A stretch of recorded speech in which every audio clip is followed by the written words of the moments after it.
Damos la bienvenida porque hay buenas noticias para un sector importante de la población, un sector que no sabía qué era lo que iba a pasar, cómo iban a quedar contenidas básicamente, y ella te va a informar acerca de esto. ¿Cómo estás, Lili? ¿Qué tal? Gracias por venir. No, gracias por la invitación y bueno, sí, para explicar un poco esto de la moratoria para jubilaciones de mujeres más que nada. Recordemos que había una ley, la 26970, por la cual ya se jubilaron acá en Salta 3.700 mujeres con el reconocimiento también de tareas de cuidado desde agosto hasta la fecha, o sea, hace prácticamente ya un año, en agosto va a ser, y ya como 3.700, en todo el país son 150.000.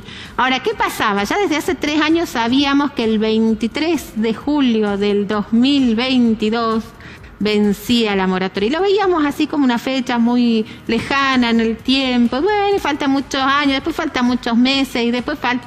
Y ahora ya estamos ahí, o sea, 23 de julio, o sea, prácticamente el sábado. Entonces, ¿qué ha sucedido? Muchas personas tienen mucha angustia, había muchas dudas. Por ejemplo, los turnos que están dando hoy en ANSES son para septiembre.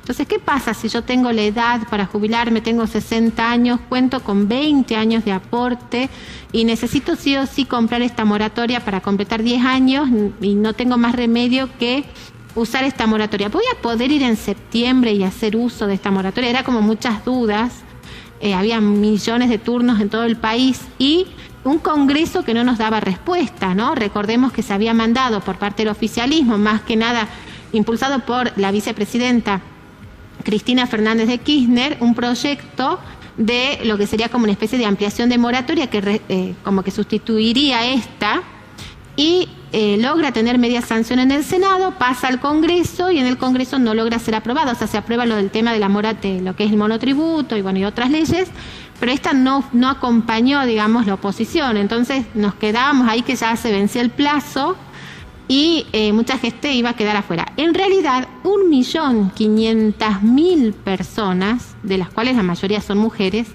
están en condiciones en Argentina de jubilarse. O sea, tienen 60 años o 65 los hombres, ¿no? Sería 1.500.000. De las cuales 950.000 personas tienen algo de aporte. Es decir, tienen 10 años, 20, 25, pero no llegan a los 30 años. O sea, tienen la edad jubilatoria, 60 las mujeres, 65 los hombres, pero no tienen la cantidad de años necesarios para jubilarse, 1,5 millones.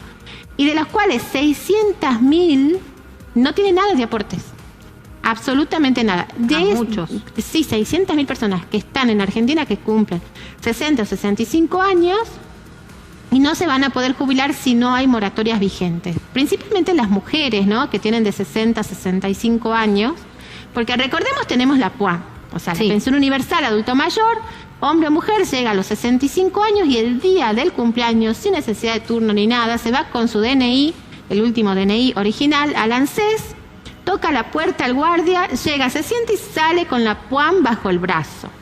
Eso ya es algo como que ya se sabe y todo el mundo llega a cumplir los 65 años, ya hombre o mujer, no tiene jubilación ni pensión ni nada. Entonces puede acceder a la pensión universal adulto mayor, que es un 80% de la mínima y tiene PAMI, también tiene aguinaldo y todo. Ahora, ¿qué pasa con las mujeres que tienen de 60 a 64 años? Si esta moratoria ya no existiría, obviamente no tendrían derecho a jubilarse y bueno, y tampoco tendrían un ingreso, ¿no? Entonces, para defender el salario, para defender la inclusión social, el gobierno ha decidido, principalmente el presidente que se reunió con Raberta, extender la moratoria por decreto aparentemente, y el plazo es hasta que se sancione la nueva ley en el Congreso. O sea, ese es el plazo. Es como meter presión, decir, bueno, está bien, si ustedes no la quieren sacar, nosotros igual como gobierno tenemos el poder y vamos a apoyar a todas estas personas, no la vamos a dejar afuera, ¿no? Claro, no las van a dejar afuera del sistema. Entonces, ¿qué mensaje les damos a aquellas personas que nos están escuchando y que obviamente estaban esperando justamente poder cumplir la edad, que no cumplen con todos los requisitos que vos mencionabas, porque obviamente no tienen la cantidad de años de aporte requeridos para poder incluirse normalmente? Y bien, estaban esperando también que haya un esclarecimiento, ¿no? O que salga la nueva ley. Sí, no, la verdad que la nueva ley tendría que salir, solamente es un 0,04 de acuerdo a un informe que hace CEPAL, que abarcaría del Producto Bruto Interno, la mayoría son mujeres, que no pudieron completar los años de aporte, o sea, de cada 10 mujeres en edad de jubilarse, una llega a tener 30 años de aporte en Argentina. 9 no, 9 tiene 20 años, 25. No, es impresionante. Y de los hombres, de cada 10, en realidad... Y esto relacionado, ¿por qué? Porque también hubo un avance en torno a lo que son las tareas de cuidado, justamente que se celebraba el año, creo que de la aprobación de esta medida, hace unos días, y se hacía una evaluación de cuántas mujeres habían podido ser incluidas en el sistema previsional, porque se computa de manera diferente, obviamente, cuando acreditan que han estado al frente de su hogar, haciéndose cargo de sus hijos y que eso les ha impedido trabajar, y más aún cuando han recibido un beneficio como la asignación universal, por ejemplo, ¿no? Claro, eso ya es otra cuestión, es ley, es de carácter permanente, no tiene ninguna clase de vencimiento, sean trabajadoras o no, tengan plata o no, es absolutamente para todas por igual. Es decir, si tienen un hijo, va 1 año de aporte. Si ese hijo es discapacitado, tiene certificado único de discapacidad, son 2. Y si cobraron AUH, son 3 años. ¿Por qué? Porque están en situación de vulnerabilidad social y económica. Y 3 años de aporte. ¿Se conoce por qué esta estadística que vos dabas? Digo, por eso citaba este punto básicamente. ¿Es porque hay mucha informalidad en el trabajo y efectivamente no se realizan los aportes por más que la gente trabaje? Porque hay mucho trabajo por cuenta propia y por ende muchos de ellos quedan fuera del sistema, o bien porque no logran incluirse por este tipo de circunstancias que mencionábamos, ¿no? Porque muchas veces son ellas quienes obviamente se hacen cargo de los hijos y tienen que resignar también la posibilidad de salir a trabajar, de ingresar a ese mercado laboral o de autoexcluirse para poder llevar adelante esas tareas. Sí, hay mucha desigualdad, muchísima desigualdad entre hombres y mujeres, y principalmente las mujeres resultan ser menos favorecidas, ¿no? ¿Por qué? Porque sí, principalmente las adolescentes, cuando se quedan embarazadas, después tienen que renunciar de poder trabajar o de, en todo caso, acceder a estudios. Entonces ya después también les cuesta conseguir trabajo. Y recordemos que si uno tiene un hijo, obviamente si quiere salir a trabajar, no es que lo puede dejar así alegremente, tiene que buscar una niñera o alguien que lo cuide, que es un costo. Que a veces es mucho más alto el costo de pagar una niñera o alguien que lo cuide que lo que es en realidad el trabajo en sí, a los que pueden acceder. Tal cual. Y más si no tienen posibilidad de seguir estudiando. Así que bueno, en base a eso, para disminuir estas brechas de género, es lo que se impulsan estas leyes, principalmente en este caso, prorrogar la moratoria que va a beneficiar a mujeres entre 60 y 64 años. Sigue permanente, obviamente, el tema del reconocimiento de tareas de cuidado, pero darles la tranquilidad a todas las que están por cumplir edad. Por ahí capaz que hay una que está por cumplir 60 en agosto, por ejemplo, sí, y ya era como que... Tengo una consulta. Eso, o sea, el 23, toda la vida dijeron el 23 de julio, claro, y nació el 18 de agosto. Y bueno, justo quedaba fuera. Claro, y quedaba fuera, cumpliendo afuera. 60 años, pobre. Entonces, bueno, ahora sí, ya también, no es justo que porque naciste en un mes antes o un mes después, tengas derecho y después ya no tengas derecho. Quedes absolutamente excluida. Desde el 2014 está vigente esta moratoria, 2014. Bueno, a ver si podemos responder alguna de las preguntas que tengo acá. Dice, hola chicas, hola doctora, quisiera saber, dice, yo cumplo los 60 años en septiembre y me gustaría saber si puedo jubilarme. No tengo nada de aportes. ¿Qué pasa en esos casos? Bueno, ahí tienes que tener por lo menos 6 o 7 hijos, hay que ver si cobró AUH o no, capaz que si cobró AUH, bueno, son menos hijos. Lo principal es sacar un turno en ANSES y ahí presentarse, ¿no es cierto?, después de que ha cumplido la edad, llevar las partidas de nacimiento de todos los hijos y le hacen una determinación de derechos. En muchos casos hay muchas que, bueno, se pueden inscribir como monotributista y, bueno, pueden alcanzar. Ahora, ojo, si se llega a aprobar la nueva moratoria, o sea, la nueva extensión de los pagos de aporte y todo lo demás, por el Congreso, ahí sí la señora entraría. Entonces estaría bueno de que esté atenta, igual vaya sacando turno en ANSES, porque por ahí a veces son políticas que uno llegó un día y preguntó y había una ley vigente, y después a los 2 meses salió otra cosa. Entonces hay que volver, hay que insistir, hay que constantemente estar preguntando, no quedarse con el primer no que le dijeron, sino que seguir, porque estos derechos son progresivos. Es decir, una vez que conseguimos 3, vamos por 4, y vamos por 5, y vamos por 10. O sea, cada vez va pasando el tiempo y cada vez las mujeres tenemos que conseguir mejores derechos y poder que sea más fácil acceder a la jubilación. Y si en algún momento nuestras tías, por ahí nuestras mamás, nuestras abuelas pudieron acceder a la jubilación sin aportes, que fue un boom del año 2004, 2005, me parece que eso también no es progresivo, es decir, tenemos que ir por más.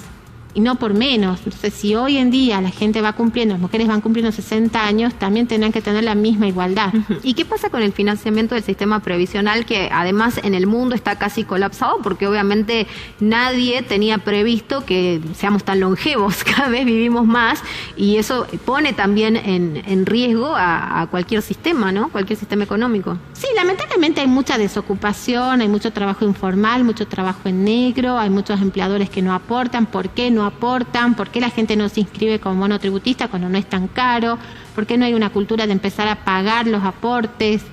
La realidad es que, la verdad es que casi nadie tiene aporte, los 30 años de aporte, y tiene la edad. O sea, esa es la verdad. Nos encantaría vivir en otro país en donde todo el mundo aporte y tengamos todo un sistema muy, muy prolijo, pero bueno, vivimos en Argentina y la realidad es esa. Bueno, pero en otros países la edad jubilatoria también es más alta, es más elevada. Sí, cada vez, ¿no? Es verdad, se ha ido como postergando, pero bueno, en Argentina siempre estuvieron estos planes de inclusión social como una política de Estado, que no está mal, o sea, es como garantizar un ingreso. Ahora, la oposición que dice, bueno, no, en realidad no es que los dejamos afuera.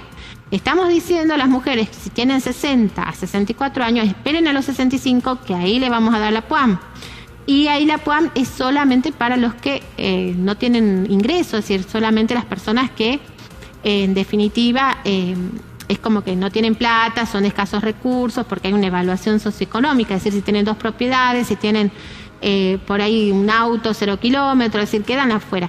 Qué cosa que me parece injusto, porque como te digo, la realidad es que a los 65 años muy poca gente llega con 30 años efectivos de aporte, y hay un 70% que queda afuera, que tiene 20 años, que tiene 15 años de aporte, que tiene 10. O sea, Argentina no es un país en donde nos garanticemos de que vamos a llegar todos a una edad jubilatoria y vamos a tener muchos años de aporte, porque la realidad es esa, ¿no? Que vos sos monotributista y de golpe te jubilás con una mínima que no te garantiza nada. Por ahí aportaste los 30 años, pero bueno, pero no sirve mucho, ¿no? Claro, y el costo es muy poco, o sea, como te digo, es 0,04 del PBI. Ahora muchos dicen, bueno, la moratoria actual, a la persona que tenía que pagar, supongamos, por año de aporte 9.500 pesos, la está pagando 34 pesos. O sea, prorrogar esta moratoria es que esa persona, en vez de que se sancione la ley que está en el Congreso, por la cual le vamos a hacer pagar 10.000, casi 10.000 pesos, le estamos haciendo pagar 34. O sea, es peor prorrogarla que, a los fines fiscales, ¿no es cierto?, que sacar la nueva ley, que la nueva ley no incidiría tanto en el costo fiscal, porque no es una moratoria, o sea, es pagar aportes, es más cara. Bueno, acá me pregunta un señor, dice, hola, quisiera saber qué pasa en el caso de los hombres, cómo estamos incluidos. No, bueno, los hombres tienen la 24 o 476, que es una moratoria que cubre hasta el año 93, son 18 años de aportes, necesitan tener en promedio bastantes, o sea, como más de 10 años de aportes desde el 94 a la fecha. Y como las estadísticas indican que, bueno, la mayoría de los hombres tienen algo de aporte y de última acceden a la PUAM porque la edad jubilatoria a los 65 años, no quedarían excluidos. El tema es las mujeres que llegan a los 60 y no tienen los aportes, tienen que esperar hasta los 65. Porque la edad jubilatoria de la mujer es 60 y de los hombres 65. Así que tengan o no aporte, los hombres a los 65 generalmente se jubilan. Salvo que tengan muchos bienes, bueno, una situación económica bastante considerable, bueno, en ese caso no. Bueno, entendido. Otra consulta similar a la anterior, dice, hola chicas, en noviembre estoy cumpliendo los 60 años, quisiera saber qué tengo que presentar para sacar el turno en ANSES. Bueno, hay que ver si tiene aportes o no. Lo primero que se hace es, con la clave de seguridad social, habilitar en Mi ANSES lo que es el sistema, ¿no es cierto?, para ingresar a la página de ANSES, que es por internet. Y de ahí, una vez que se ingresa, se busca la solapita que dice trabajo, historia laboral, ahí salen los aportes que ha tenido, ya sea como autónomo, monotributista. Y si faltan algunos de esos años que a veces uno cree que los tiene y de golpe uno va a ver y no están, por ahí trabajó 3 años, aparecen 2 meses, y uno tiene la certificación de servicio, tiene recibos de sueldo, bueno, ir juntando todos esos pagos. Y después, bueno, buscar las partidas de nacimiento de los hijos. Si tiene algún hijo fallecido, también sirve, siempre y cuando haya nacido vivo y tenga el acta de función también. Bueno, ahí está entonces la respuesta. Dice, hola, las estoy escuchando. Quisiera saber qué pasa con las personas que aportamos, porque en realidad las jubilaciones en su mayoría son mínimas y no se condicen con el nivel que uno ingresó al Estado. Bueno, hay un estudio que se ha hecho en el cual lo que es la nueva ley de movilidad previsional, que implica estos aumentos que le cambiaron la inflación por lo que sería el aumento de salarios y recaudación, ha hecho que los jubilados pierdan como 6 sueldos juntos. O sea, la diferencia entre la inflación, cómo se dispararon los precios, el dólar y todo el costo de canasta básica y todo lo demás, y lo que ha sido el aumento que han dado, la verdad que es una pérdida muy grande. Todavía fallos de la Corte y fallos que hayan declarado la inconstitucionalidad, sí en sí no hay. Quedó Caliba, bueno, acá en Salta, que hablando de lo que era la ley de alquileres, entre otros casos, pero bueno, en principio hay que ver si se jubiló hace mucho y si tiene reparación histórica o no. Supongamos si se jubiló, no sé, antes de marzo del 2018 y nunca aceptó la reparación histórica, sí le correspondería hacer un juicio a grandes rasgos, ¿no? Bueno, hay que analizar siempre lo que es el complemento al mínimo. Si ya tiene un complemento al mínimo, es que partimos de un sueldo muy básico, muy bajo, porque los aportes en sí fueron bajos. Bueno, Lili, muchísimas gracias. No, gracias por gracias traernos este tema que obviamente siempre es de interés social.